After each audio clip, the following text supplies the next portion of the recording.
Hey guys, Zach here, and welcome back to another action figure review, and today we'll be taking a look at the Jurassic World Fallen Kingdom Battle Damage Gallimimus. Now, I don't really have much to say, so we're just going to get right into this. So, first we'll take a look at the painting on this figure, and the painting on this figure is pretty good for what it is. Not great, but it works, so yeah. Anyway, most of the body is a brownish orangish color, which does look nice, and we do have some brown detailing, or not detailing, but brown patterns on the tail, the back, and on the back of the neck. And a little bit on the head too, which looks nice. And speaking of that head, the eyes are painted yellow with black pupils. The underside of the figure is a beige color. And here's that scan code if you want that now. And here's the new Jurassic World logo, which I like still, but I don't like it as much as the old JP logo we had on the side of the leg right here. But anyway, the battle damage bit is painted red, and that's pretty much it for the paint on this figure. It would have been nice if the toenails and the fingernails, it would have been nice if they were painted, but for what this figure is, I can live without it. So the painting on this figure is good. It gets a pass. Now I'll take a look at the articulation, and the articulation on this figure, a little below basic for a battle damage figure, but this is kind of a thinner figure, so it makes sense why that would be the case. So yeah. Anyway, the head can look up about that far and down about that far. The arms can move in a 360 degree, but, well, it works for this arm, but not really this arm. You do kind of have to play around with it in order to get it to spin around 360, but you can manage to do that, so yeah.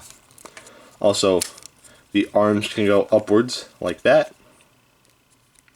The legs can move backwards this much and forwards not much at all. And unfortunately, you don't really get that bit of spread like you do with the other battle damage figures, which is kind of a shame, but honestly, I can live without it, so yeah. Anyway, the tail can twist 360, and the battle damage bit can do, well, its thing, so yeah. And that's pretty much it for the articulation on this figure. And the articulation on this figure, not as good as Blue or the Sticky Moloch, but the articulation on this figure is still alright for what it is. So, I'd say it gets a pass and a half. Now I'll take a look at the sculpt, and the sculpting on this figure is, in my opinion, it's pretty much perfect. Everything about the sculpt is good. It stands up well on its own. It looks a lot like the Gallimimus from Jurassic Park, which, again, I really like. This is kind of a minor nitpick, but this is on pretty much every battle damage figure. But we have this peg here that does look a little weird, but that's mainly for the battle damage gimmick. So, yeah.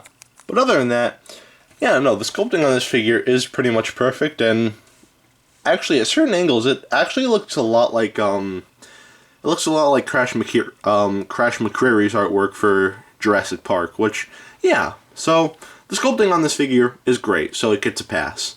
Now I'll take a look at the detailing, and the detailing on this figure is not great, but for what it is, it's good. So, taking a look at the head is detailed pretty nicely with some okay defined scales, and we do get some creases from the back of the neck forward, which actually does look very nice. At the body here, there's not a lot of detailing. We do get some bumps and minor creases, but that's about it. The arms are detailed pretty nicely, and we do have a bit of musculature, which does look nice. The battle damage bit is nicely detailed. And going to the legs, we have some creasing and some very nice musculature here, so this looks very nice. And of course, the feet look very nice as well. And something I really like, these aren't the traditional, like, T-Rex feet or anything like that. These are, like, these actually look a lot like emu feet, and, again, I think that's really cool. And going to the tail, we have some creases going on. Nothing crazy. And we do have a bit of musculature underneath the tail right here. And underneath, we just get some more creases and folds and whatnot, but there's a giant seam line under here, which can, well, it's not great, but honestly, you're not really going to be displaying the figure on its back, so I'd say it's fine. And that's pretty much it for the detailing on this figure. Not great, but considering what you're getting, it's not bad. So, the detailing here, I'd say it gets a pass. So, at the end of the day, should you get this? I'd say yes. Sure, there's a much better Gallimimus figure that you can get at Target, but truth be told, this is still a not bad figure either. I actually like this a lot. And it's great too because Mattel, in terms of species, definitely delivered. And now we have 3 different Gallimimus sculpts, because before, the only Gallimimus figure that existed, at least in the Jurassic Park toy line, was the electronic Gallimimus that came out in '94, and then there was a baby one that came with the amalgam. This one, is good, and it looks a lot better than the Kenner Gallimimus, because I don't have that figure, but it doesn't look good at all. That and the price for it is kind of ridiculous, so if you were to buy any, get this. At Walmart, this thing is like $10, where the Gallimimus, the original Kenner Gallimimus, is pretty pricey, so definitely get this. This figure is a pretty nice pickup, and it honestly wouldn't hurt you to buy it whatsoever, so yeah.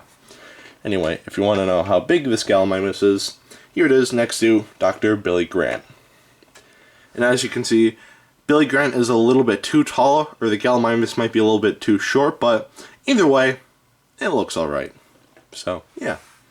Anyway, that is it for today. Have a great rest of your week, and I will see you in the next video. Peace, Zach out.